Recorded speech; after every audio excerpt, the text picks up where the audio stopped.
which isn't enough to kill the kelp, but it is enough to keep it from reproducing.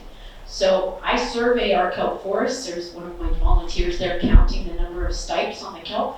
I do that every year to kind of keep track of how our kelp is doing and monitoring the little babies that are growing. As a matter of fact, there's one that I just saw growing on the jetty. Everybody's saying, oh, it's so cute. But it looks like a little baby kelp. But I just filmed that in December. And maybe Newport Beach's kelp holds the key to being able to plant this kelp, say, in Monterey, so that when it does get warm in Monterey, which for them is 55 degrees, for here that's freezing cold, this kelp might actually be the key to helping them, keep the kelp alive for the otters and all the animals that live up there. So it's kind of fascinating story that I thought you might enjoy hearing, and it all started with Dr. Wheeler North, who is a great kelp researcher from Caltech. And if anybody's interested in helping, we have lots of volunteers, and so you can contact me through Get Inspired, but I appreciate the cooperation of the city for the last 22 years, and also Harbor Master Paul Blank for all of his help in working on these projects. Here's my contact information. I appreciate the opportunity to speak to you all today. If you have any questions, I'd be happy to answer them. Thank you, Nancy. You have clearly taken kelp to the next level. And your commitment on something that really takes a lot of time, it just shows a strong commitment. So thank you for that. And you've really made a great impact. So thank you. Thank you for that. I'll ask commissioners if you have any comments or questions. Commissioner Sturgill. Yes, is this super kelp the same kelp that's in Catalina? We don't know the answer to that because we haven't finished the genetics work on it. So we'll see. If it is, then we can use any kelp to plant up there. But if it is some kind of super kelp, that it has some muscle in its genes, then it might be something that can be planted on Catalina for when we have these warm water events and these El Niños that come through. Thank you. It's probably not, though. I can tell you. It doesn't look like Yeah, I used to It's the free same dive a lot species. there. Yeah. And after a big storm, kelp was all gone, so it doesn't sound like super kelp. But you never know. You check the muscles. Yes. Which ones? Commissioner Scott? I noticed you did some work with USC. Are you working at all with the Wrigley Institute over on Catalina on stuff like this? There is a researcher that works there on her PhD who I've talked to who's worked with USC, but she's no longer a student there. But she was studying kelp, and I've talked to her several times in coordination with this project. But no, not the Wrigley Institute. They're not doing any of that work right now. They're not doing any kelp studies at all? Not that I'm aware of. Okay, thank you. You're welcome. Commissioner Miller? First and foremost, I'm God inspired. Thank you. Your website is very exciting. Super kelp, I noticed the harvesting location that he pulled it from seemed like it was outside of Cedros or on the backside of Turtle Bay. The water seems warmer there than it is here. Is it more impervious to some of the temperature swings? Is that what makes it so successful? And then my second question would be, how do we, the public, not necessarily Harbor, but how do we, the public, other than just volunteering, get more involved? Because obviously it seems like it's a pretty important issue for our coastline. Well, they can contact me if I can help them get involved however they'd like, whether it's talking to people or helping out in classrooms or diving or snorkeling. But to answer the question about the kelp, I'm actually headed down there this fall to do some investigations on my own.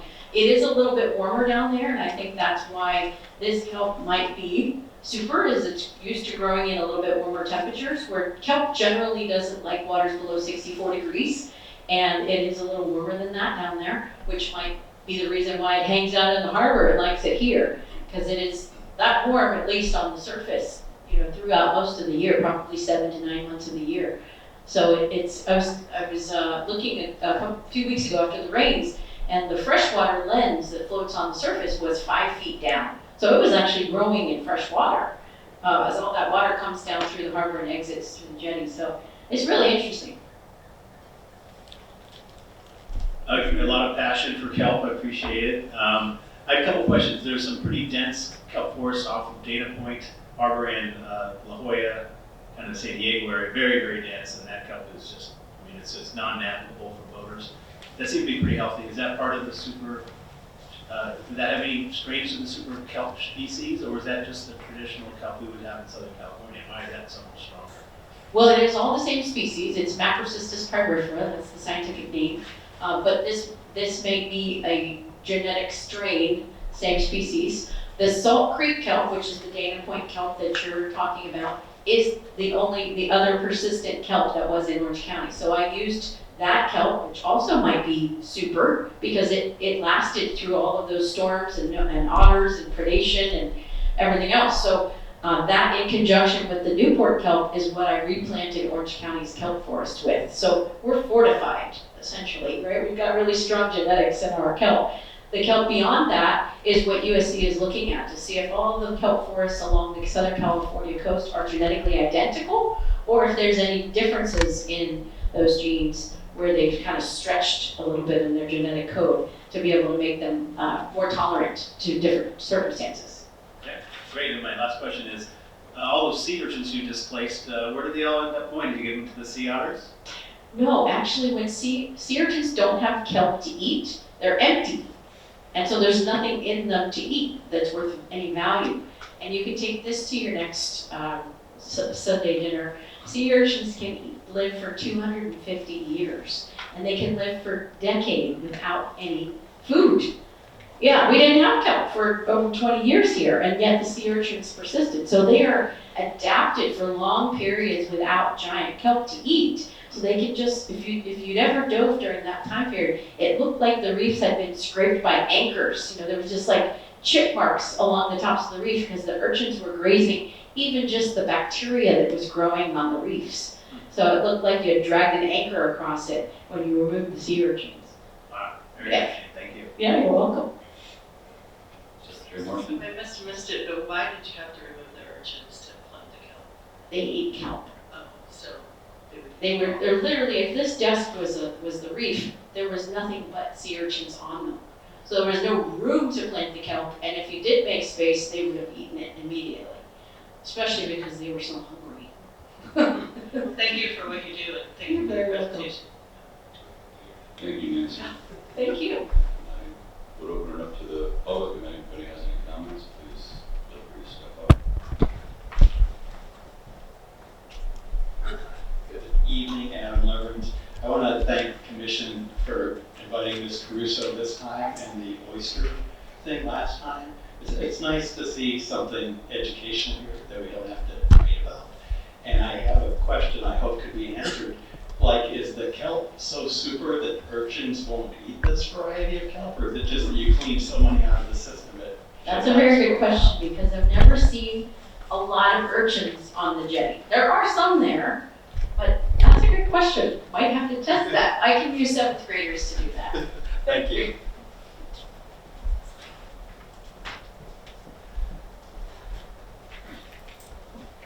Don't have to run, boy. First of all, thank you for your presentation. You might not know, but Nancy's a good friend of mine, and she's such a remarkable person and has done so much for our city. She's an unsung hero, and I'm really proud to know her, and I'm also excited that she's doing so much for our city because it's important work. Obviously, you guys understand that. And I noticed in working with Nancy a lot of times, and I'm curious, what's the biggest obstacle? Is it really funding, or is it the red tape? Because many times you called me, can you help me do this little thing? And I just can help out sometimes, but I feel like every single municipality should be embracing you and saying, come and do everything that you can do for us. But you seem to hit some speed bumps, so just curious. Yes, it's the red tape. Oh, so I guess I and others here, including our harbor master, will be at your service, hopefully. Thank you. Thank you, Councilmember. Thank you, Commissioners. I really appreciate the opportunity to present this to you. Thank you very much. Let the record reflect that that was Councilmember Grant speaking. All right, well, we will definitely receive and file that. Next item up is the general plan update. And at the Harbor Commission on November 12th, recommendations from the ad hoc subcommittee reviewed the draft Harbor Bay and Beaches element were discussed and forwarded to the General Plan Update Steering Committee and General Plan Advisory Committee for review and consideration. Those committees held a special joint meeting on December 3rd, 2025 to review comments on the General Plan Update from city boards, commissions, and committees, and to provide direction to city staff and DUDEC, the city's consultant, on how to incorporate responsive revisions as deemed appropriate. The committees held another special joint meeting on January 21st of this year and supported the comprehensive set of revised draft elements moving forward as the final draft general plan update. This includes the revised Harbor Bay and Beaches element, which is now being presented to the Harbor Commission for review and consideration. And I will ask for a staff report on this. Thank you, Mr. Chair and Commissioners, for having me. Ben Zadiba, Acting Deputy Community Development Director. Happy to be back. It's hard to believe that I was first here 7 months ago introducing this element to you all. And again, want to commend your commission for being so thoughtful and having that ad hoc committee already established. I know Secretary Scully, Vice Chair Marston, and Commissioner Young, I believe, were on that ad hoc committee. And really appreciated you providing your comments at your November meeting. Mr. Chair took a lot of my background information to share with you all as part of the abstract, so I don't have a whole lot. But I would note that hopefully you found the attachment be very helpful, showing how most of your comments were either addressed or incorporated as suggested.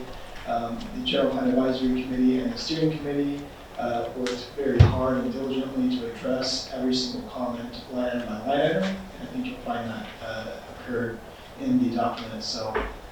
With that, I don't have much of a presentation. It's very hard to follow Captain Caruso, so I'll cut this short. I'm glad to answer any questions you may have, but what we're asking of you this afternoon or evening is for consideration of formally supporting this element as part of the Council's consideration when they look to adopt a comprehensive general plan update in either May or June of this year. So we're right near the finish line, and just really, again, appreciate the Commission's engagement, and I'm here for any questions you might have. Thank you. Great, thank you. And I would like to really affirm that that summary you prepared with all the comments was so well laid out, so clear that just made everything easy. So thank you for the time invested in that. Really, really appreciate it. Any comments, Commissioner Sorcha, Commissioner Williams, Commissioner Scott?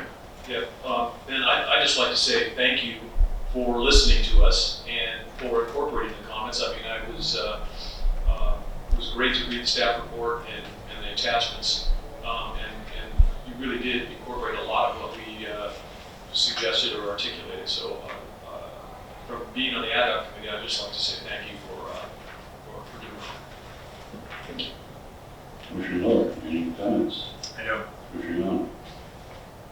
I just echo the organization of the information as it came through on the charts. I just think that was a very clear, concise way of seeing, kind of tracking where the comments ended up back into the recommendation. So again, good job, well done, and thank you to all of us.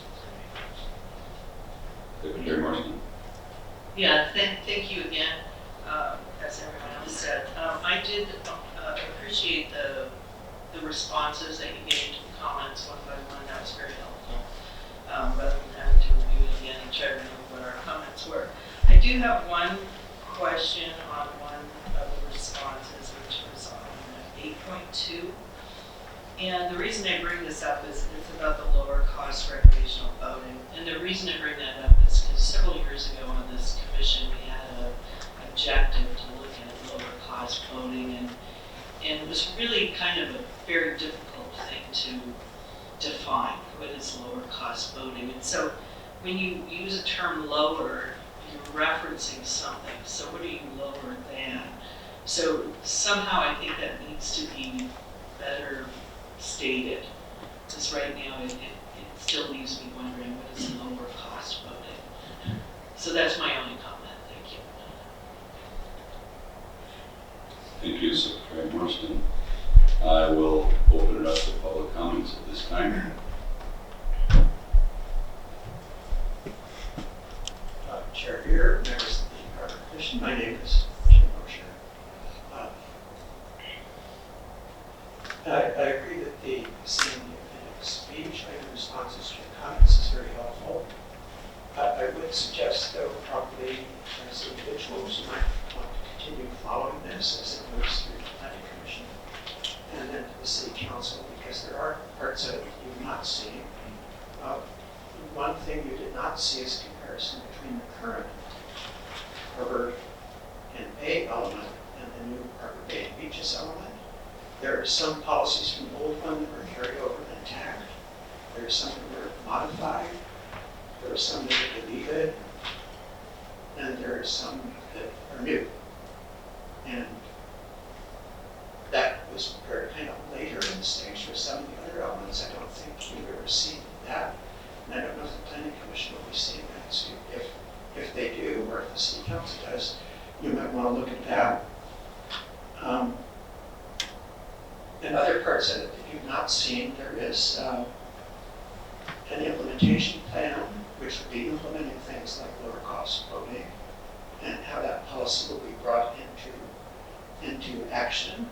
And that is not, as far as I know, been finalized yet. And also, kind of like Title 17, there is a glossary that goes with this. It will be defining terms. It will be defining what a vessel is, what a harbor is, what a water-dependent use is, what a water-related use is. I don't know if we'll have a definition of what lower cost means. So you might be wanting to look at that as the things being moved. The existing harbor and bay element had a large section about water quality in the harbor, which has been moved. It duplicated something in a different element called the natural resources element. That has all been moved to that other element, but it's still relevant to water quality in the harbor, so you might be wanting to look at that element as individuals also, to see if you agree with those policies. There's a safety element that would deal with how resilient the harbor is to natural disasters. That might also be relevant to you. There's a recreation element, and oddly, although it's a recreational harbor, I don't think it deals with the harbor. And then also there's a land use element. And this is not exactly tied in to this part of the general plan update. The land use element was changed to accommodate the housing crisis that we're facing. And despite the policies preserving water-related land uses, some harborfront properties were changed to accommodate housing. And so you may have some interest in that. But anyway, good job. Thank you. Thank you. Any further public comments? Seeing none, I would bring it back to the commission, and I would certainly entertain a motion to recommend the city council adopt it as a part of the comprehensive general plan update anticipated in May or June of this year. If I have anybody who wants to make that motion, now would be a good time. I'll make that motion. And I can second that. Great.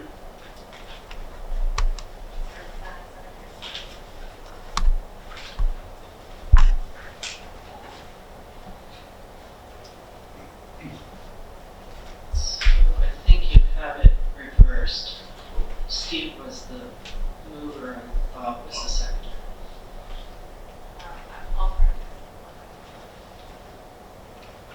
Good catch, Commissioner Marsden. On top. Okay. Excuse me. Next item, 6.3, is review and discuss proposed elimination of mooring length adjustment process to Title 17.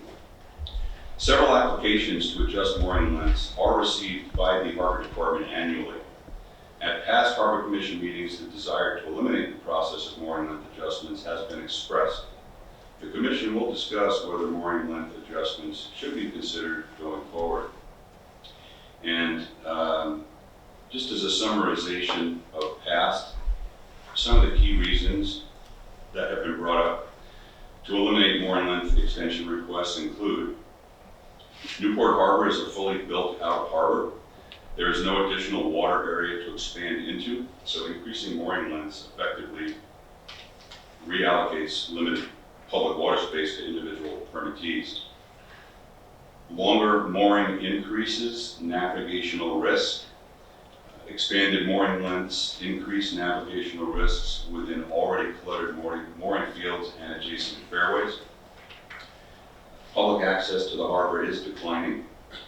Expanded moorings exponentially reduce available water area for other harbor users, including kayaks, paddleboards, rowing shells, and other human-powered craft. Incremental expansions create long-term crowding. Allowing individual extensions gradually increases vessel size and density across the harbor without any comprehensive harbor-wide planning. And then there's fairness among the permit holders. Granting length increases to some permittees effectively grants additional public water space that is not available to others. And lastly, administrative efficiency is that each request requires surveys, safety review, field analysis. Eliminating the process allows staff to focus on core harbor management and safety priorities. So with that, I'll open it up to any comments and discussion from the commission, thoughts or otherwise. Commissioner Sarchek, Commissioner Williams, Commissioner Scott, Commissioner Miller. I have a question, I think it goes to our harbor master. We talk about extension, what about reduction? Is the same conversation ever take place? Somebody, hey, I have a 40-foot boat, now I bought a 30-foot boat, I want to keep my permit and transfer it. Does that come up also? It does come up. It's a small percentage of the requests for extensions, but there have been in my tenure at least 2 requests for reduction, and they were both granted. But they are a small percentage of the requests. I was just curious, would there be any consideration if there was a de minimis extension request, let's say within a foot or 2, or do we already have sort of a margin to play within if the boat's not exactly 40 feet, 41 feet? How do you deal with just those small tracking differences? So there are 2 questions there. The first is mooring sizes are all in increments of 5 feet. There is no 52-foot mooring. There's a 50-foot mooring. There's a 55-foot mooring. There is no variation in between these. So the increments are 5 feet, period, end of story. In terms of allowing for assigned vessels to meet the criteria for storage on a particular mooring, this harbor master, your current harbor master, has been very strict.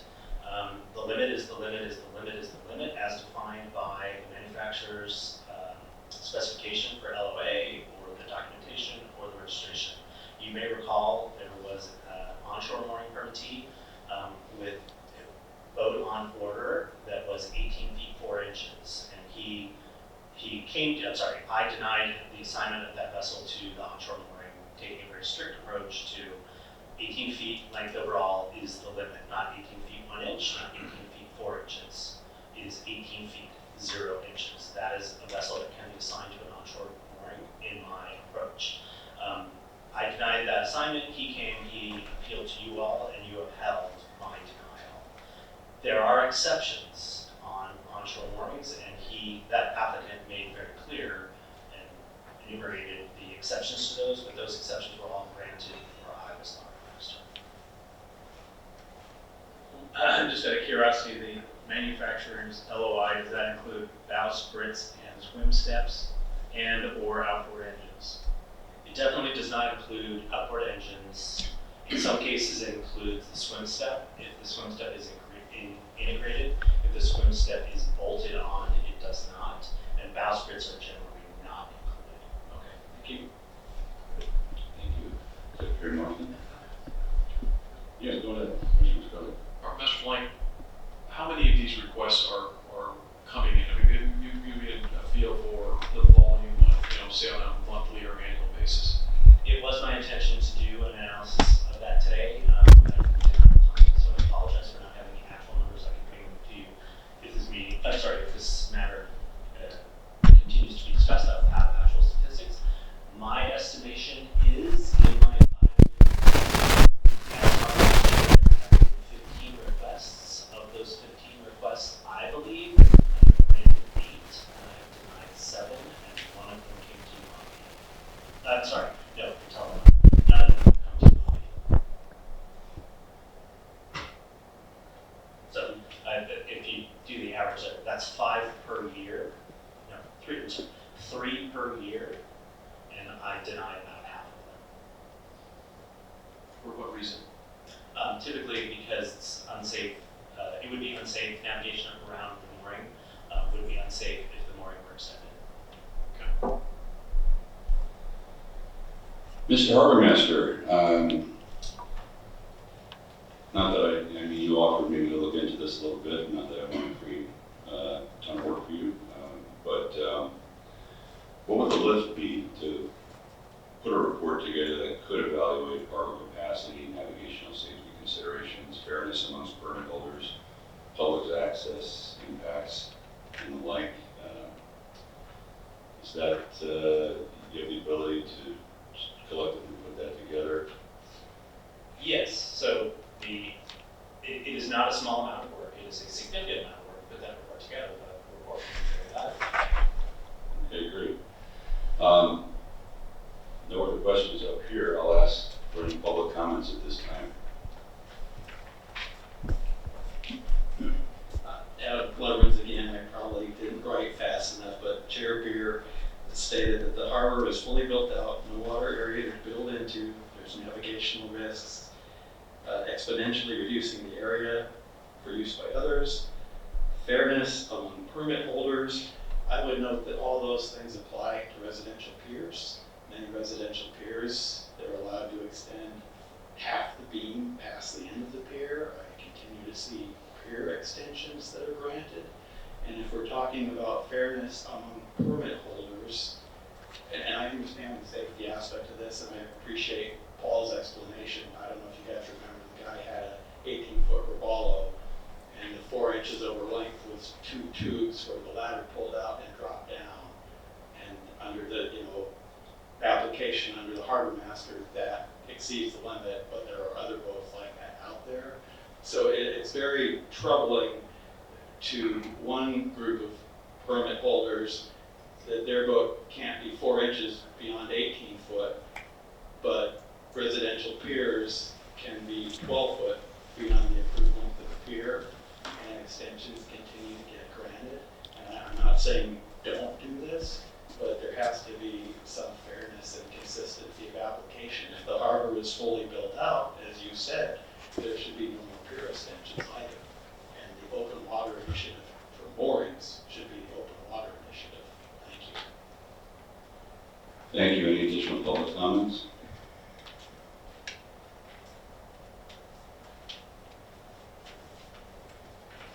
Good afternoon, Commissioners. My name is Ann Stenton. I'm with the Newport Mooring Association.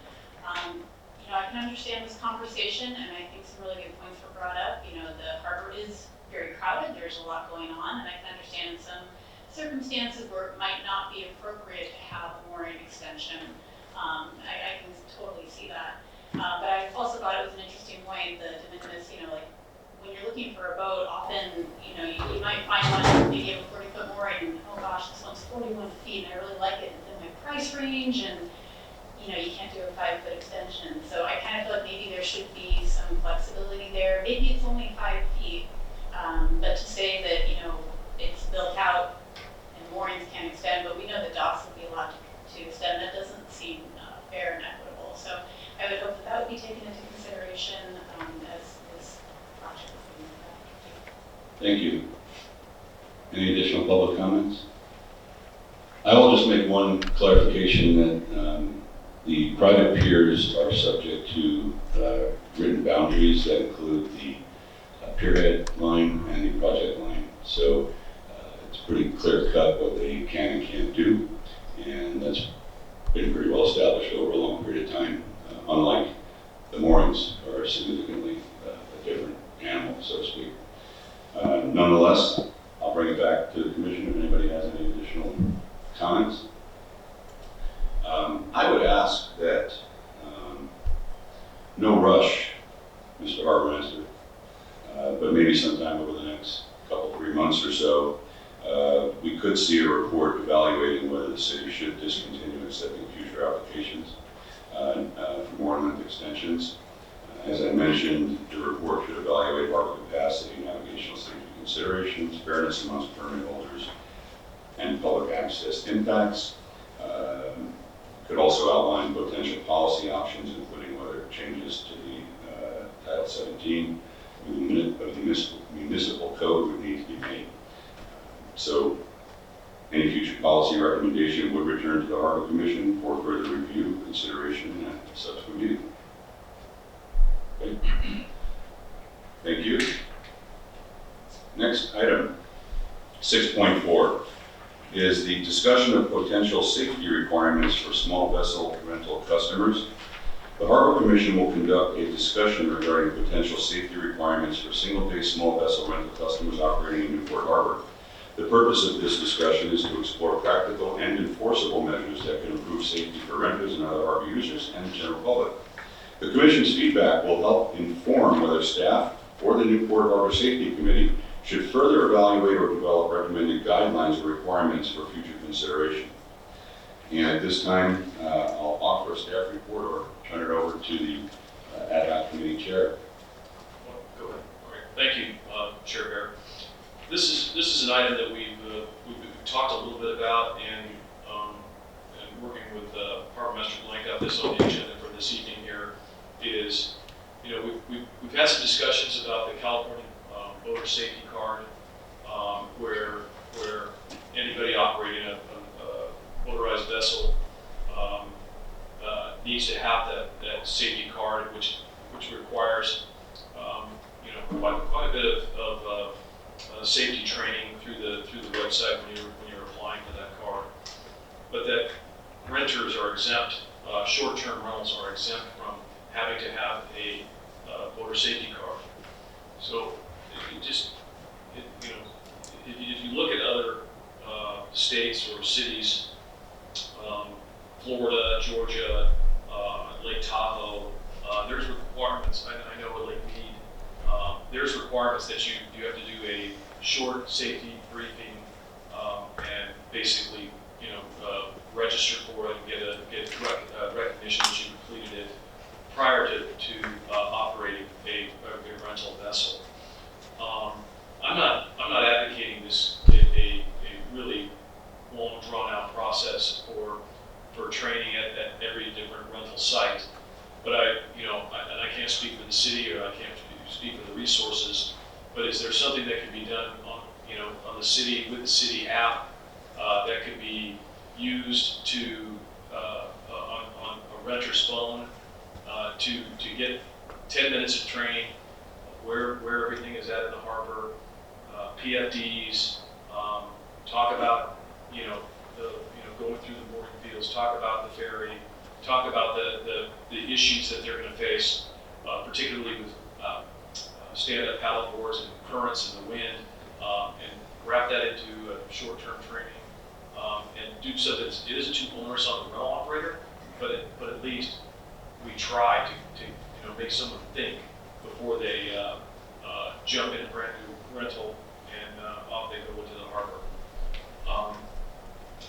Cynthia, we know we have a video. So this is required in Lake Tahoe.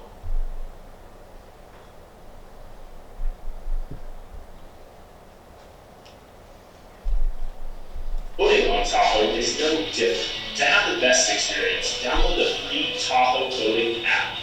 Know where you are, where you want to go with the app's interactive map, even if you don't have a cellular signal.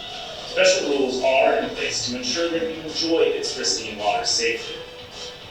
Boat like a Tahoe Pro and keep you and others safe by going slow in designated no-wake zones. That includes all of Emerald Bay, within 100 feet of paddlers and swimmers, 200 feet of shoreline structures, and 600 feet of shore. If you see an issue, report it through the app.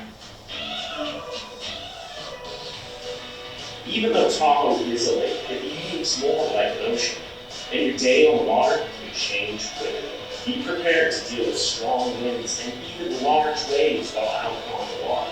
Water temperature can be deadly. It's possible to drown in a cold water shock or get hypothermia from staying in too long. Be aware of strong currents. And right away on the water. In case of emergency, call or radio the U.S. Coast Guard. Download the Tahoe Boating app. Stay safe and have fun on your next Tahoe boating experience. See you on the water.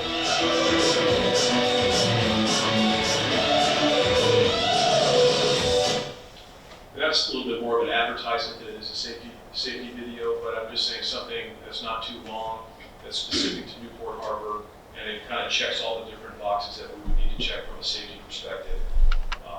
And it would really, in my mind, it would have to be, come through the app or come through, maybe even a YouTube video or something.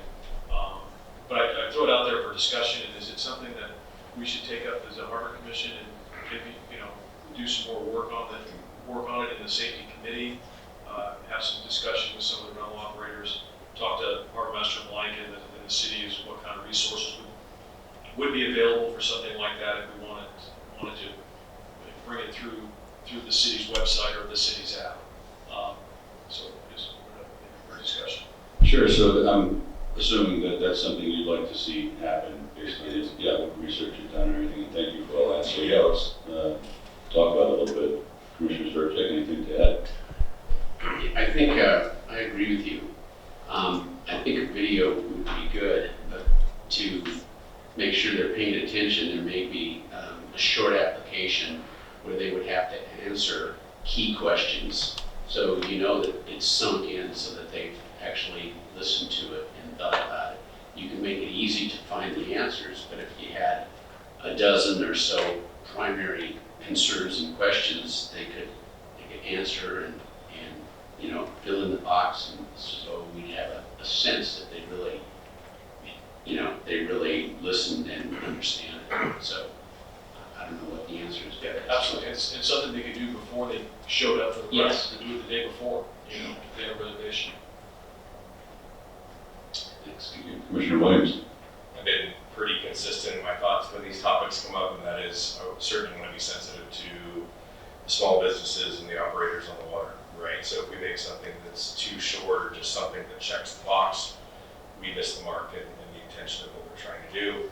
You make something too cumbersome, and then you discourage people from using the services of the operators on the water. But I'm very familiar with the app that Lake Tahoe has put together and published. I think that direction works very well. It's something that is easily measurable, trackable, so on and so forth. So if there's anything to model this after, I would strongly encourage use of taking a look at the framework that Lake Tahoe put together.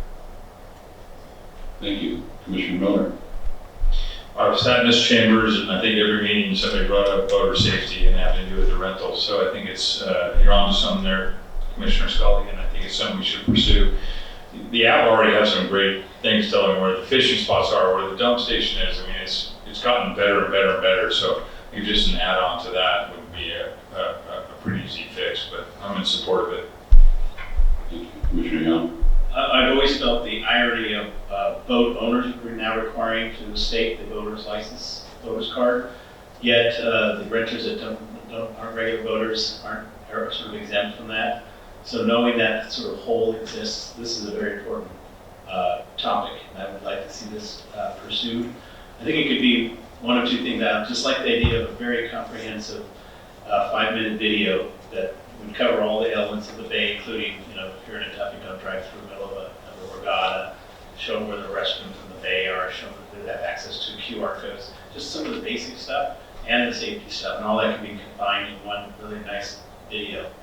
Whether you take tests on it or not, I know the boater's card requires testing. I have a place up in Lake Arrowhead, and if you're on the lake in Lake Arrowhead, you have to take a test and pass over, I think it's 50 questions. It's a little more depth, but it is more for the owner side of it, not the renter side. But either way, a very well produced short video that they would QR code to a YouTube video, and they check the box before they get the keys to the boat. I think it would be a great enhancement to what we already have. Thank you. Thank you, Commissioner Young. Secretary Marston. I don't have a lot to say, but I am in support of it. Great. Yeah, we've talked for years about trying to do things like this, so I'm fully in favor of it. I think it would have a great impact. And I will, before discussing our options here tonight, I'll open it up to the general public. Adam Leverage again. Okay, it sounds like you're contemplating, an enhancement to a city app would be great with some safety details. But if you're setting some kind of certification, rather than consume the staff time and tax dollars of city employees, it seems like the people making money off the renters should maybe do that. And if you have a 5-minute video, and I appreciate Secretary Scully, they can do it the day before, but there are people that just show up and pay them to rent a boat.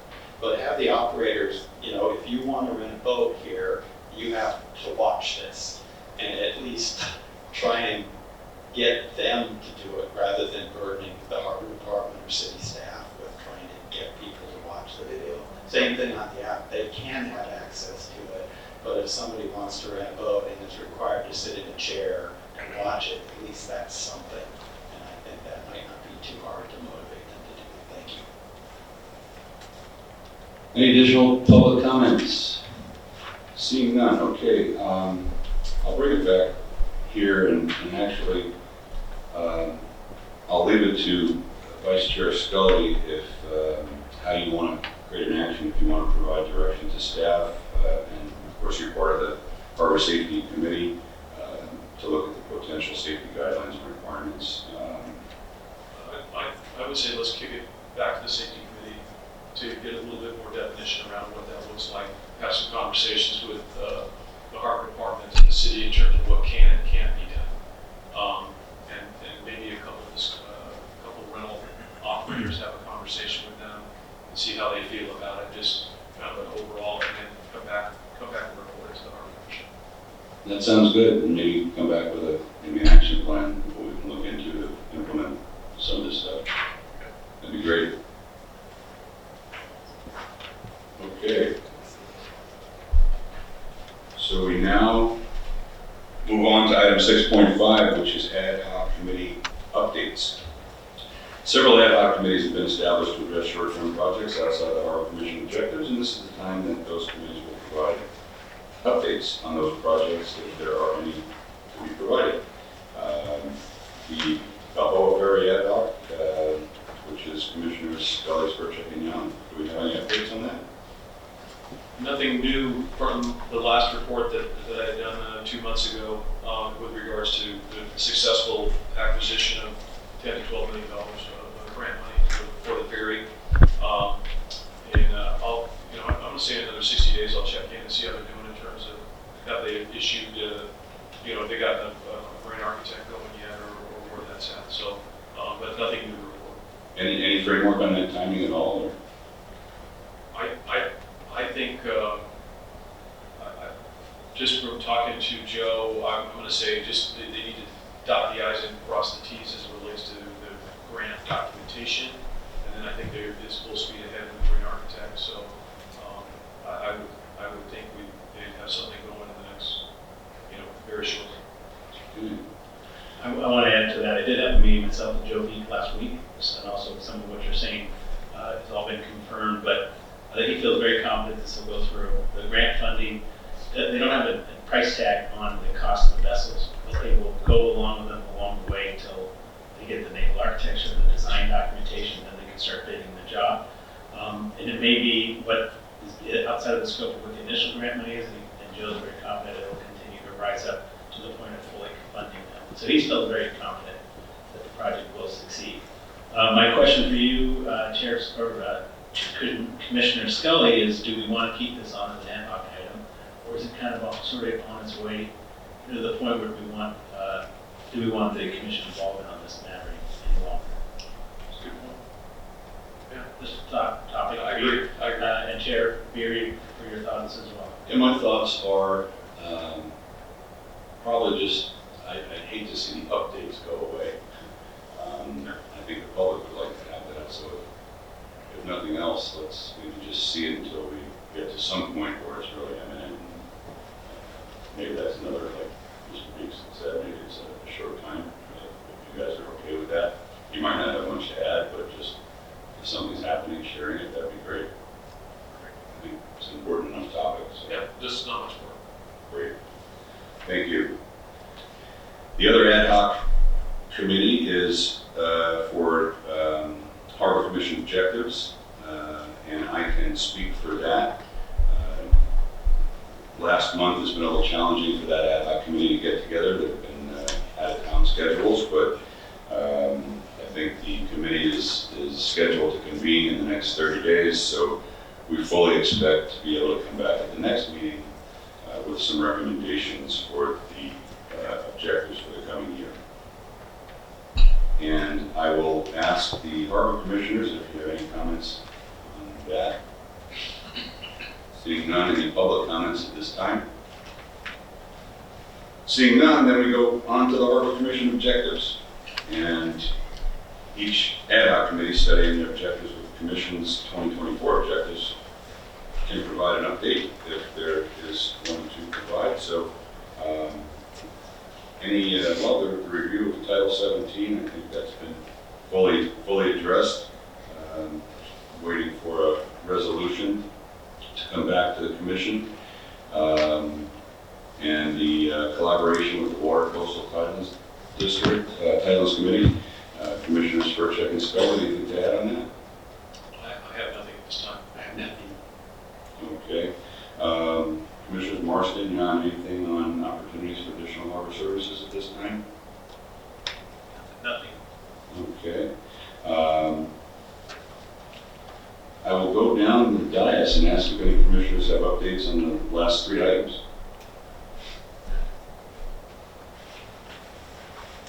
Seeing none. We'll open it up for public comments.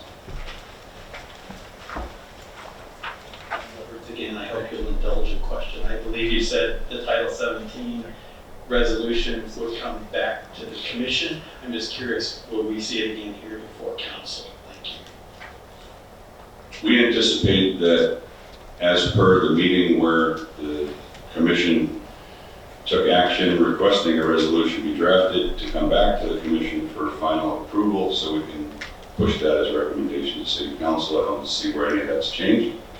So pretty much status quo. Any other public comments? Seeing none, I will ask our harbor master for his monthly update at this time.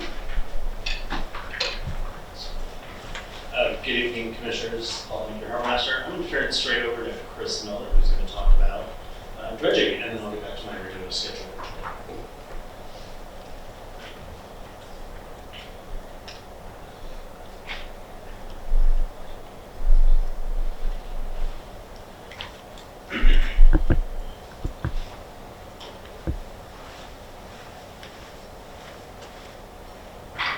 Thank you, Mr. Chair, Harbor Commissioners. My name is Chris Miller, Public Works Manager.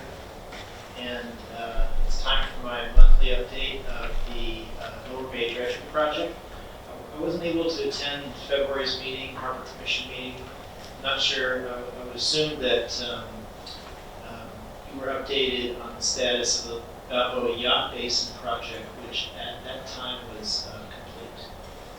So if you weren't updated, that's fine, but that project is done, and we're happy, good results, and life is back to normal with the Balboa Yacht Basin.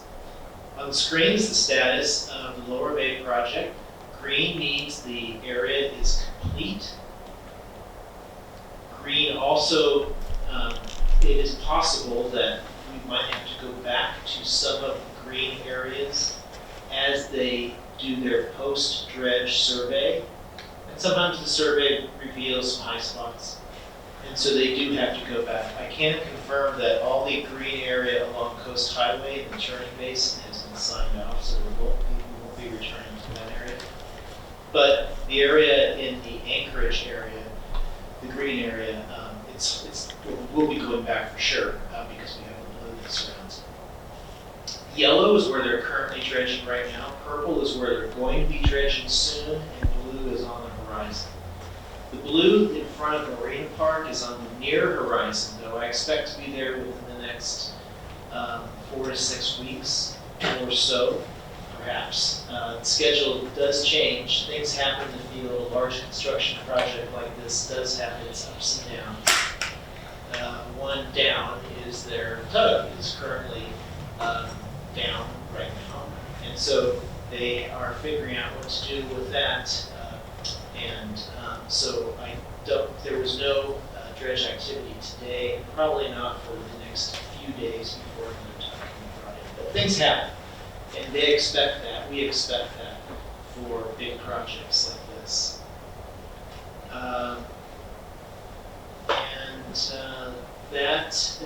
You'll recall that the reason for the big push to get down to Marina Park, I don't think I said it just now, is because from Marina Park to 19th Street, that material goes to the Port of Long Beach.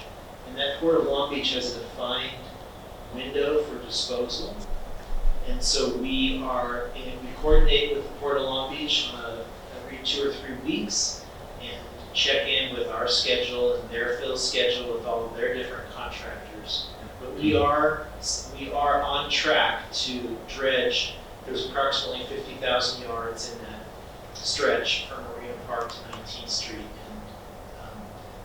And we are tracking positively to get to that material. Then, after that, then we can breathe a little bit and still attack the project. The contractor does have a period of performance, but it's just a matter of how he goes back and fills in the blanks with blue areas. Getting back to that Port of Long Beach material in front of Marina Park, the current plan as of today is to kind of do a quick dredge, just to really minimize the time to get back there. So it's highly likely they won't do 100% effort in that channel labeled as yellow and purple. They will probably do just what they can to quickly get back to them.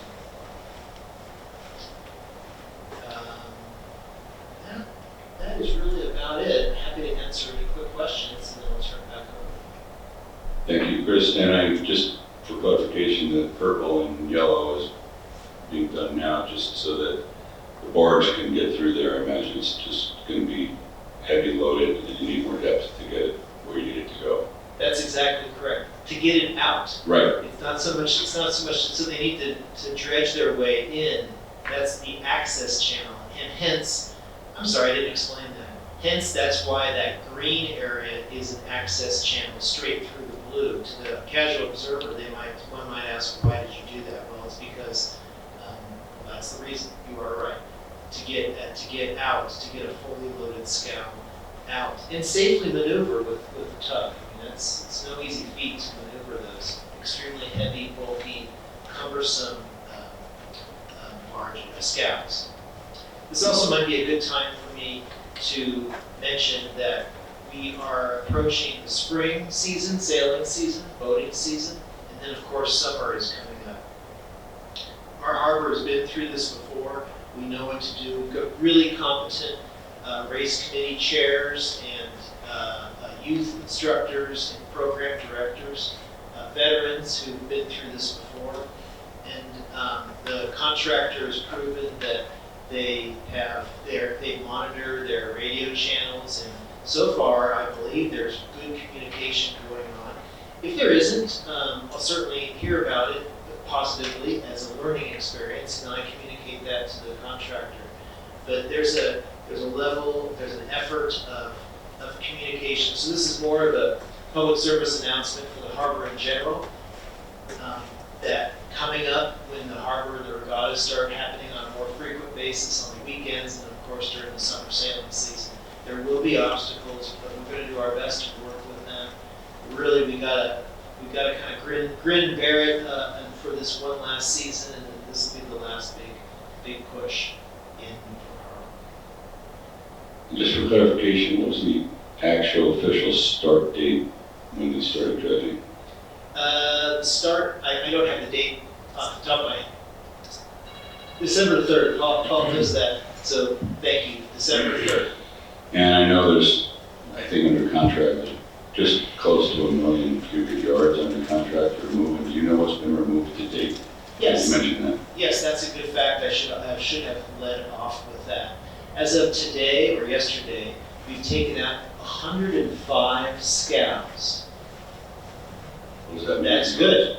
And what that means in yards, so each one of those scows holds about 2,400 yards.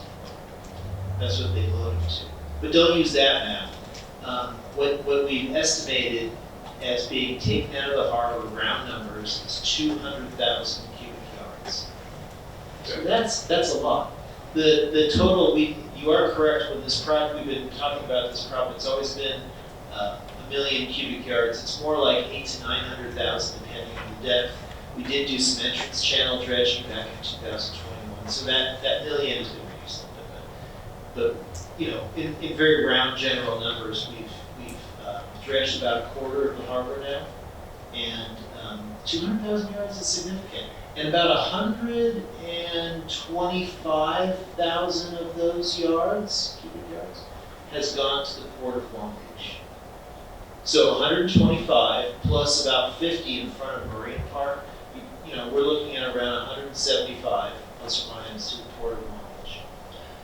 I hate to keep firing these questions at you, but do you know offhand, is the distance to Long Beach the same or shorter than out to LA? LA3. LA3. So LA3 is 6 miles off of the entrance channel. Long Beach, I think officially might be 19 miles plus or minus. So it's 3 times, call it 3 times the distance. Right, so just trying to look at the time remaining to finish the contract, if you just said a quarter is done now, it'd be less than triple that, quadruple it to be finished, because the distance is going to be shorter. True. What is the timeline to finish under contract? Mid to late September. So you're right. When projects, so there's a whole bunch of factors to consider, but you know, when projects first start, they always take longer because the contractor's getting used to things. The turning basin, if you look on the screen, was harder dredging, meaning it was very sporadic. It was very good production dredging, as we call. But once you get into the solid lines, the big thick lines in the harbor down Coast Highway, it becomes easier to dredge. So a lot of factors. Yes, you can make assumptions on time and figure things out. Great, thanks for that information. I'd like to ask any of the commissioners first, if you have any questions. No, I think you've been doing a great job on your updates. I receive those regularly. They're very simple to read, and I think you've done a great job there. Thank you. Commissioner Williams. Vice Chair. Chris, the tug that had a failure or whatever, is it a catastrophic failure of a motor or something, or is it something that's going to be back in service in a reasonable period of time? It's a shaft packing issue on, and so it's going back for warranty work in San Diego. So one would think it's a reasonable amount of time. I don't know what that is. I could guess a week, who knows? But in the meantime, they're trying to scramble to get to rent another tug to resume dredging. Thanks. Thank you. Commissioner Miller, any comments? Chris, quick question. You had mentioned you had a hard date with Long Beach. They had kind of a cutoff. Are they on their schedule? In other words, is there any chance where there might be an extra 2 or 3 weeks so we can get additional material up there? Or do you feel confident we're going to get our material from Marina Park area there under the window that you guys have set for yourself? Yes and yes. The Port of Long Beach's schedule until about 2 weeks ago had been firm, but then it slipped by a couple weeks. So now they're looking at June 1st. The reality is, well, we're going to live with June 1st because that's what they tell them. What actually happens as we approach that date is I'm not going to say anyone's guess, but June 1st is the date that we're living by, and I feel like yes, we can. And the contractor is confirming with us that they will meet that target. I suspect they'll be done before then. Thank you. Commissioner Young? Yes, it kind of caught my eye, and I sort of noticed as I'm looking on the aerial, is the proposed dredging area in the turning basin on Lido. As I understand it, the Army Corps of Engineers helps fund our dredging of what's considered the federal channel, which is the deep water areas, entrance through the harbor along the edge of Coast Highway and all of the aisleways that you're showing. Why is it that the entire turning basin area is subject to dredging and not just the channels that go through it? I'm just curious. And it even includes all of the moorings in front of Newport Harbor Yacht Club. Is that all considered the federal area and that's subject to dredging, or is that something the city chose to do outside of the federal requirements? No, most of the harbor, most of the water that you see on the screen is the responsibility of the federal government. So we are dredging the deep water channel primarily, which is along Coast Highway going out to the entrance channel. But the areas in blue and green and yellow and purple all represent the high spots in the harbor. So yes, the turning basin has a small area. That's because the center of the turning basin was about where it needed to be anyway. And so it's just on the fringes where it was higher, but not by much. I'm talking about the point of Lido in Bay Island. 5 points. So you've got all that area, you mean underneath Newport Harbor, all that is federal responsibility. Okay, and it's not for navigable channel, it's not a navigable channel for vessels? No, the whole harbor, I'll just roughly say the whole harbor, and I'll put a percentage on it, 90% just off the top of my head, is federal responsibility, whether it is the mooring field or whether it is part of the main 20-foot main navigation channel. My answer Okay, yeah, that does answer. Because I was under the impression that federal channel that runs along Coast Highway only of that side of the highway, because on a chart, that's the designated deep water area of the harbor. The rest of that section along that northern Lido Isleway didn't require dredging or didn't have a minimum depth requirement. Yes, on the nautical charts, that is identified as the deep water main navigation channel. So if you have a deep water vessel, please stay in that channel. The Coast Guard or NOAA calls that out on their charts. But the federal responsibility is the entire channel. From Lido Isle Nord to Coast Highway and everything else is the federal government's responsibility. It's just the rest of the harbor is close enough to the required depth. And keep in mind, in the harbor, there's 3 different depths that the harbor can be at: 20 feet, minus 20 feet, minus 15 feet, and minus 10 feet. So we've got three different depths, all federal responsibility. Okay, well that does explain it. I appreciate that. Thank you. Sure. Good info. Secretary Marston, any questions or comments? Is there a regular testing of the material that's being extracted, and or once you do the dredging, are you testing the new surface levels to see that the majority of the contamination is gone? Or what kind of testing is being done of the soil? I mean, I think you have to make sure that it meets the qualifications for LA3, correct? Or not. Or Yes. not? Yeah.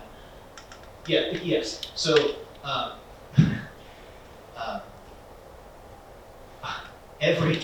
feel like every square inch of Newport Harbor has been tested, at least in time that I've been here. And it is extensively tested before any dredge project. This particular project, extensively, and retested, and then the data gets stale. Stale in the agency's eyes, not in our eyes. But after 5 or so years, you have to retest it. So if it takes that long, which happened to us. Now, you are referring, so that's pre-dredge. That determines where the material can and cannot be disposed. But, and most importantly, may be disposed at LA3, the EPA open ocean disposal site, 6 miles off of the entrance channel. If it can't go there, then you, us, as the local sponsor, need to find an alternate solution. This commission, this city lived through that, and here we are at the Port of Long Beach. Your other part of your question is, how do they determine what is left behind? And the federal government is not required to test what we call the Z layer. The Z layer is the surface at the post-dredge surface. The government, for federal projects, they're not required to test the Z layer. On certain individual projects, completely separate from this particular project, but for our RGP 54 program, and if you're in certain parts of the harbor, sorry to get technical, the water board does make the applicants test for post-dredge survey, or at least analyze what will be the post-dredge survey. So they have to test, they have to get down to the bottom. And sometimes in certain areas of harbor, we have problems with that. So has there been any post-dredge testing? Not yet? Not for the federal project because they're not required. Thank you. Thank you. But I'll just add that logically, we are dredging down to the depth that the harbor was originally dredged to, I don't think. So the contaminants wouldn't be down at native material level. And we are just about hitting that native, the authorized depth has been the authorized depth since the harbor was formed and taken over by the federal government. So now we're bringing it back down to the authorized depth. So in theory, we are taking all the material that is accumulated over decades, leaving the bottom floor basically, and presumably and logically that would be the start of a clean material. Thank you. Just one question, if you happen to know, that area, that stretch of material that's going to go to Long Beach along Marina Park yet to be removed, do you know approximately how many cubic yards that represents? 50,000. That's about 50,000. Yeah, that's why I got the 175 Oh, total. so yeah, the 3-month time frame shouldn't be a I problem. would think so, yes. Yeah. I mean, yes. Notwithstanding conditions out at sea and transport and all that. That's correct. That's correct. All right, great. I'll ask the public if they have any comments. Seeing none, I would like to thank you, Mr. Miller, and definitely thank you for those updates that you send. They are very helpful. Thank you.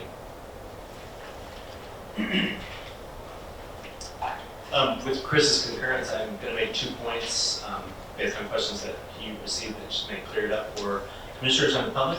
All of the testing and surveying of the material is done in situ before it is moved. So there is nobody monitoring the material that's being collected and put in a scow. Nobody goes into the scow and tests that material. The material was all tested before it was scooped up.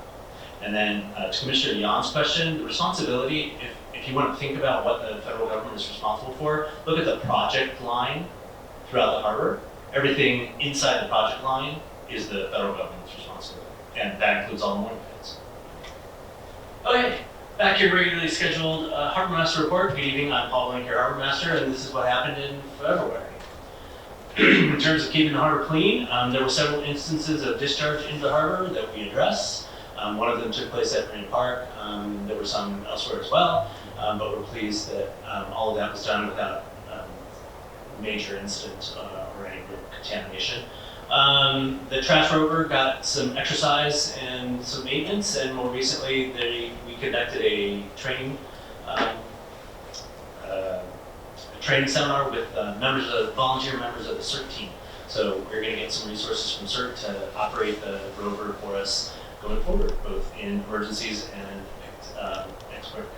extracurricular, so all good stuff. There's a huge amount of rain in February, so lots of dewatering of vessels at public docks and on shore moorings and elsewhere. We continue to conduct investigations of possible unpermitted liveaboards, and that's just kind of an ongoing thing. And most recently, we have been implored to upgrade our capabilities in that regard, so we're looking into some technology and we're looking into ways that we can better detect unpermitted liveaboards. And then with an assist from the Newport Beach Police Department, the access to our spill response trailer was restored. You see in the lower left-hand image, there's 2 large motorcycles parked in front of our trailer, blocking its access. But Newport Beach Police came at our request and moved them along. In the upper image on the top, you see someone performing unpermitted discharge into the harbor from that rental duffy. It was very easy to track that down because the harbor safety officer that took the photo and photo documented it, etc., went right to the rental operator and said, "Hey, can you give us the customer's name and we'll write him a citation." And then on the right you see image of a vessel that was in Marine Park discharging village material, which included oils, into the marine park, but we mopped it all up and got it out of there. Excuse me. In terms of keeping the harbor safe, several mooring assists were conducted during the severe weather, and we went out to untangle 2 different moorings, or 2 moorings that had gotten their tackle tangled during one of the severe weather events. We assisted the commercial tow service that brought in a sunken vessel from Laguna Beach on its way to repairs, etc. That's the center image you see there.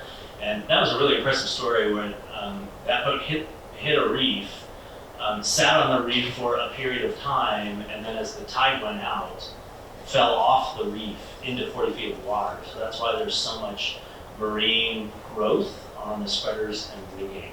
It was a really impressive sight to see that boat brought in very slowly and with a big assist from us. There was a vessel from the Recreation and Senior Services rental fleet that was observed in the ocean, and with concurrence from the rental operators at Marine Park, we directed that vessel back into the harbor to keep it safe and the people on board. And a very interesting set of tabletop exercises was conducted during our all-hands meeting in February. So I think it was February 20th, was a Saturday.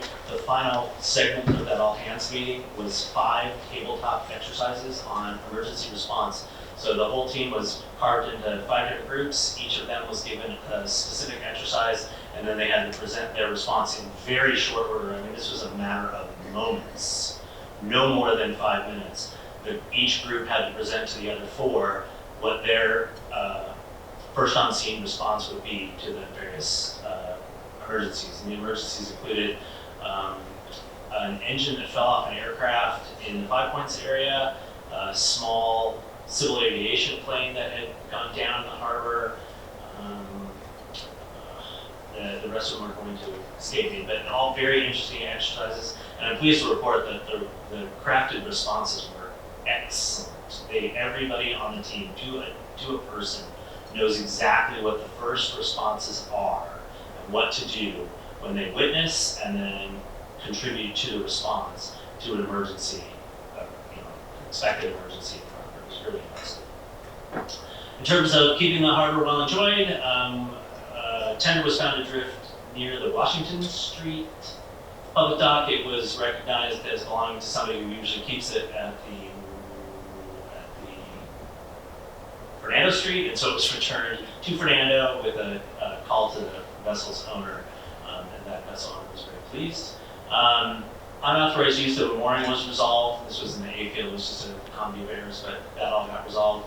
The finial restoration project continues, and you see an image there of the finials being restored. I think all but 2 of the docks now have their finials restored and back in place. And an experience at the Central Avenue dock with a vessel that exceeded the vessel length limit at that public dock. The mooring permittee who was there was educated gently by one of the harbor safety officers and eventually moved along. In case you weren't aware, there is a 30-foot length restriction at Central Avenue, and so that's the maximum vessel size that's allowed in that public dock. Some odds and ends. The amusing call of the month came from a waterfront resident and residential pier owner who also happens to have a mooring. They did not have an assigned vessel on that mooring, so during some of the relocation to accommodate the dredging project, a vessel was temporarily assigned that mooring. The resident was not pleased that their mooring was being used. They called us, they asked us what they could do about making sure that the mooring didn't get used. We explained to them that they would have to assign a vessel and bring that vessel in for inspection and then eventual assignment to their mooring in order to prevent us from using it because it was vacant for more than 30 days. So they put a kayak on it. The first instance of severe weather that came through blew that kayak off one end of the mooring. And our office got the call saying, "My kayak is blowing away from my mooring. Please go rescue it and bring it to my dock." To which we responded, "When it is safe to do so, we will go resecure the kayak to your mooring, but we will not bring it to your residential dock." The permittee was not pleased with that response, but that was the response they got in severe weather. 2 of the city license moorings have now been converted to helical anchor systems with dynamic tackle. That brings harbor-wide, a total to 2 paytons, 2 city licensed moorings, and 2 private moorings that have been converted to those systems, and all seem to be performing very well. They did perform very well in 2 instances of severe weather in February, and from all accounts, everybody is very pleased, including the license holders. So, good on that. You will be seeing a discussion of additional specifications for mooring tackle that includes the helical anchors coming soon to Harbor Commission near you. Jonathan Lohman on the Harbor Safety team has reached out to the Coast Guard Auxiliary, and you see an example there of Coast Guard Auxiliary members coming out with Harbor Safety lead Lohman for an experience out in the water, and it's great to be collaborating with them. There's lots of things that we can do together, including training and education across the harbor. Oh, and then I bring to you a quick review of the Public Dock Improvement Project that was conducted by this body in 2013. Recently, at several public meetings, disparaging remarks have been made about the usability, functionality, and design of the Balboa Marina Public Dock. And I want to remind you all of why that public dock is where it is. So here's a quick flashback to 2013. In 2013, a very comprehensive study was conducted over more than a year by the Harbor Commission and then presented to Planning Commission, Speak Up Newport, City Council, etc., in an attempt to improve the utilization of public docks throughout the harbor. And a cornerstone of that study involved what do boaters really want to make use of, what mariners want to come, what services and amenities do mariners want to make use of when they come ashore. So I had this neat graphic that was developed back then. There were, in 2013, the existing public piers. Here's the concentration of restaurants, bars, and entertainment venues, which are the #1 thing that boaters, visiting boaters, and resident boaters in the harbor want to make use of when they come ashore. The second most popular thing to make use of when they come ashore are provisions, suppliers for provisions and supplies. That's the concentration of those. The third most popular thing boaters want when they come ashore are shoreside services. The fourth most popular thing are alternative forms of recreation, and that's where all those live. And then lastly, other public facilities. And so if you draw concentrations around where those are, you see them along Marine Avenue on Balboa Island, near the Balboa Fun Zone and Balboa Pier, near the Newport Pier, and then in Cannery Village. So those were the concentrations of amenities boaters most wanted to visit when they came ashore. Those concentrations were then mapped against the existence or lack of existence of public piers. And then several conclusions were drawn, and then several recommendations were made. The conclusions drawn include that there were opportunities to improve the use of existing public piers through additional maintenance, improvement, and attention, and there were opportunities to place additional piers near businesses and amenities voters desired to visit. The specific recommendations from back in 2013 included, #1, perform more frequent and extensive cleaning, maintenance, and dredging under and adjacent to all existing public piers and floats. Guess what? We've done that. The second recommendation was reconfigure or reconstruct docks to optimize available space and better insulate piles and pilings for boats that want to make use of the floats. Guess what? We've done that. The third recommendation was institute a sponsorship or adopt-a-dock program approaching businesses and community organizations, individuals to partner with the city to ensure that the various public docks were well maintained, safe, and clean. Also, improve the signage and make sure that it is complete and accurate. Unfortunately, the only portion of that recommendation that's been carried out is related to the signage. But we have, in fact, improved the signage on the public docks and made sure that they are accurate. The fourth recommendation was to improve the existing and add amenities on public piers that boaters most want to use, including public restrooms, fresh water, 30-amp electricity, upland loading zones, bike racks, and marine recycling facilities. Well, sadly, we have not found the resources to implement that recommendation from 2013, but it remains on the list. And then lastly, the fifth and final recommendation was to add a dedicated function similar to the city park ranger or police sheriff's explorer to enforce the rules, identify areas and amenities requiring more attention, raise awareness, and improve the appeal of the facilities and emphasize the presence of this function during busy days and times of harbor use. That was the recommendation in 2013.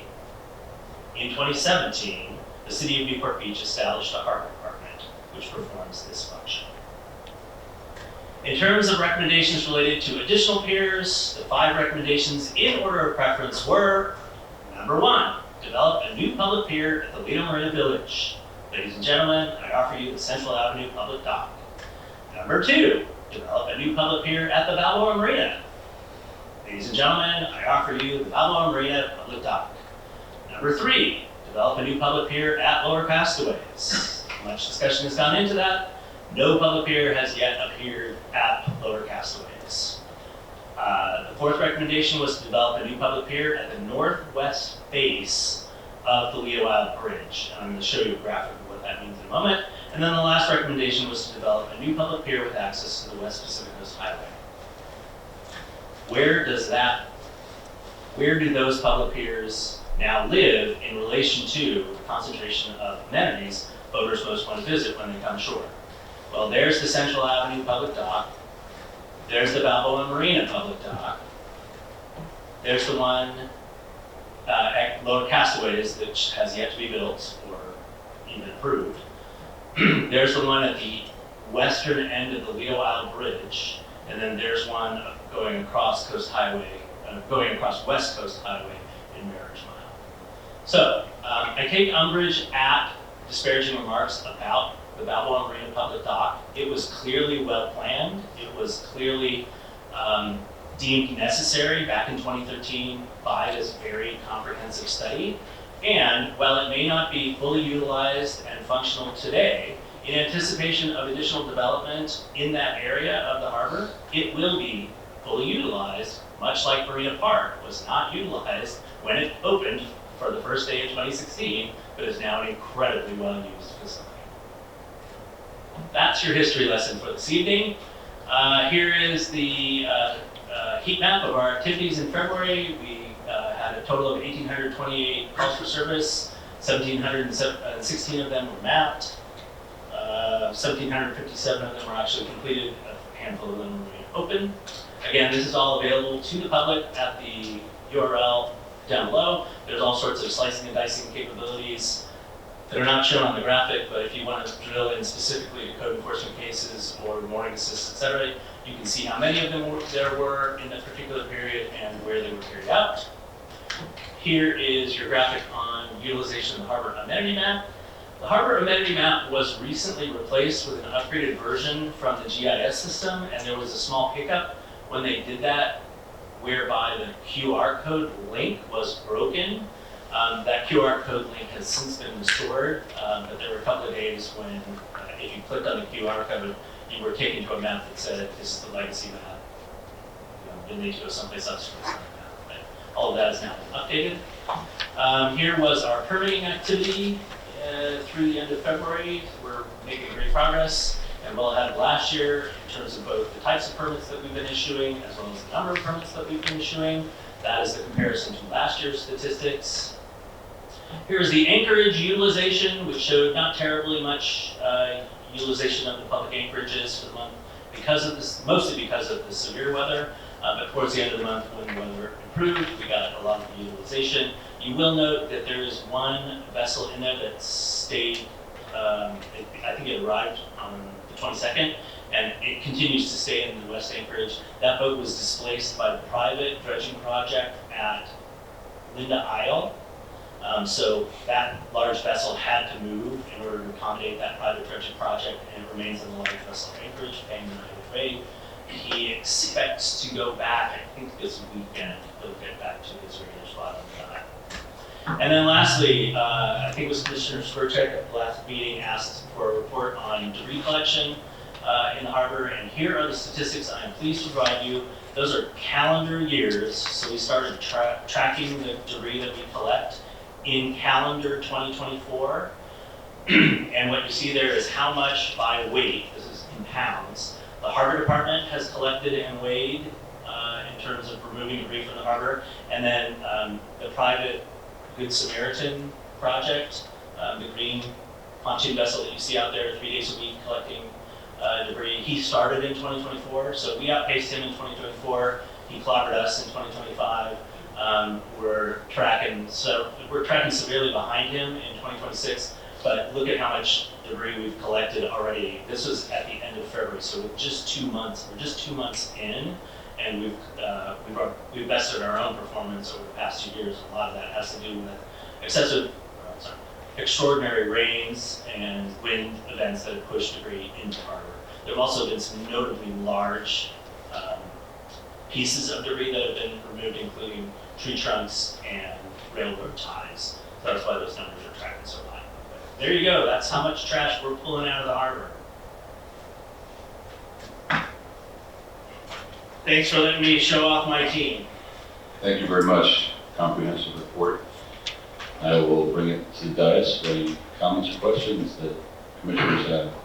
Significant amount of trash and debris. That is fantastic. Thank you. Commissioner Williams. Great job as always. Thank you very much. Vice Chair. Thank you, Paul. Appreciate the presentation and all the work that you and your team do for the harbor. It's great. I know this is not a February item, but I'm pretty sure you probably heard about it or saw it, but that juvenile swordfish swimming around in the harbor, that was amazing. I've never seen a swordfish in a harbor, so that was some great video. Thank you. Commissioner Miller. Quick question, Paul, on the trash rover, how is that deployed?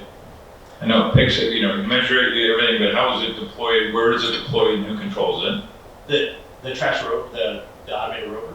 Yeah. We're training, so it lives at Marina Park. It generally lives on the hard because it does not have anti-fouling paint on it, and its propulsion system is delicate, shall we say. So it lives on the hard underneath the stairway that leads to the harbor department's offices. When it's needed or when we have resources to operate it, we back it out of its little garage and we push it over to the crane, we launch it with the crane. And then it is operated by, for lack of a better term, a game controller. And so it has forward and reverse and left and right, and it can do all sorts of tricks and spins and whatnot. It has a large 18-inch diameter maw on the front of it between the two pontoons, and it is directed to go run over debris. The debris runs through the maw and into, again, for lack of a better term, a diver's net that it drags behind it. And then when it's finished collecting and somebody directs it to, it comes back to Marina Park. The dive net is disconnected, the debris is weighed, and then the debris goes in the appropriate bin. If it's recyclable, we try and separate it, but we can't always do that. When it's not in service, it needs to be charged because it's battery operated, both the controller and the device itself, because it runs on electric motors. What else do I want to say about it? Oh, I'm sorry. It has capabilities to run autonomously, but quite honestly, its ability to run autonomously has not impressed us and is below expectations in terms of what we thought it would do when we bought it. So we're not comfortable allowing it to run in an automated mode, or in an autonomous mode at present. We are working with the manufacturer. The manufacturer continues to upgrade the software and give us training on how to operate it in, or let it operate in autonomous mode, but we are still not comfortable in allowing it to do that. But our harbor has its own Roomba. It's we're exactly ready to what go. it is. That's great work. Thank you. Thank you. Commissioner Young. Commissioner Norton. No comments, thank you for your report. I have no comments either. Thank you very much. I have one more, if you don't mind. In addition to the trash, or the trash that you've collected, that does not include the new trash wheel by Fletcher Jones. Is that separate? You are correct. All of the debris that's collected by the trash interceptor near the Fletcher Jones car dealership is removed to an upland bin right at that site. So if the interceptor catches it, we never see it, which is great. And that thing outpaces us like a monster. That thing's doing hundreds of thousands of pounds of debris per year. So that's amazing that much debris you still collect after the big wheel is collected. Right. Wow, thank you. Thank you again. I'll ask if there's any public comments with respect to our Harbor Master's report. Seeing none. We'll move to item 7, which is a motion for reconsideration. And a motion to reconsider any action taken by the Harbor Commission must be made at the same meeting or the subsequent meeting at which the action was taken, and may only be made by one of the Harbor Commission members who voted with the prevailing side. Would anyone like to make a motion for reconsideration? Seeing none, we'll move on to Commissioner announcements, and I will start with Commissioner Miller. No announcements at this time. Commissioner Young. No announcements. Vice Chair Scully. Secretary. Oh, my apologies. Secretary Scully. No. Okay, Commissioner Williams. I believe Mr. Commissioner Spurgeon Yes. may have something to I add. do have a couple. Which there is a presentation. So I'd like to give you an update on the Lower Castaways. The ad hoc committee has approved a site plan that is going to go to the city council. Do you have a slide? Maybe it's the other way. The site plan. Yeah, that's it. So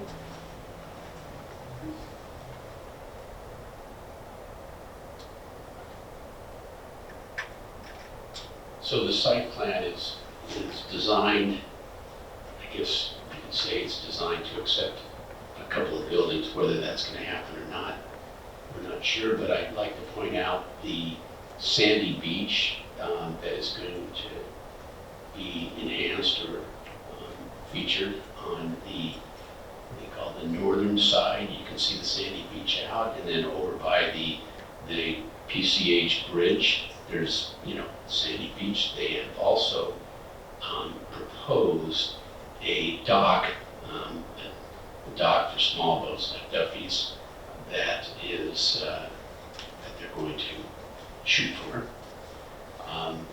So in addition to that site plan, I'm suggesting that there should be a theme to this community, to this kind of park, passive park. Maybe there'll be a restaurant, maybe coffee, not sure. But it's such a special place, I believe that we should create a theme that is basically an educational park that displays marine life and some of Newport Beach's history, and featuring the ecological preserve and a lot of the fish life that is around here.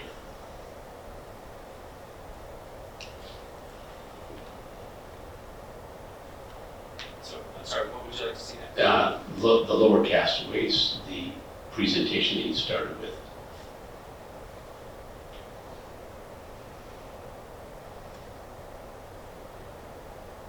Okay, next.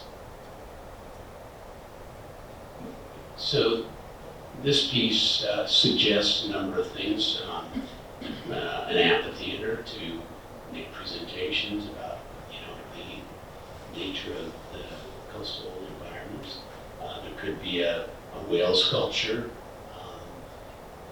The dots that you see by the bay are potential, what I call fish on a stick, which are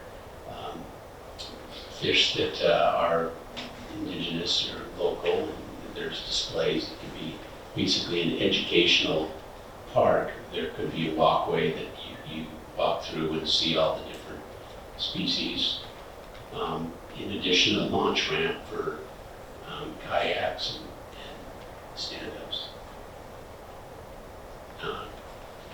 So the historical part, as you may know, across PCH, there's a historical monument that talks about the founders, the Irvines and McFadden's and all. And there's an example of a fish on a stick, which is currently at our art park across the way here at Civic Center. Again, access to the back bay with kayaks. An idea for showing marine life, perhaps a whale presence. Depends on whether it's retainer or other construction parts, there may be marine impressions to carry through the marine theme. Again, a presence to encourage access to the ecological reserve. Image of an amphitheater. There could be the art commission could bring in historical art components.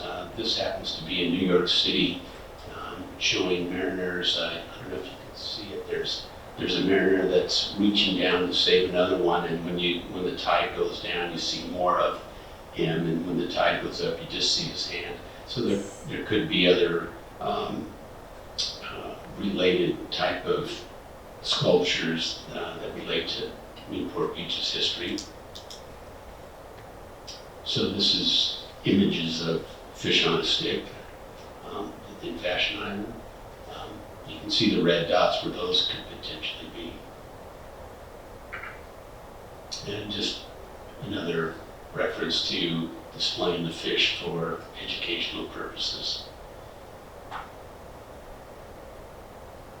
Okay, there could be a collaboration with the other marine-related components that could be part of the educational tour for school kids to learn about different components of the ocean and the bay. And basically that helps check all the boxes for the general plan. So I just wanted to bring back the idea of having a theme at the park that has history and marine life. Thank you. Thank you for sharing that, Commissioner Sperchek. And I do have one more. Try to go quick.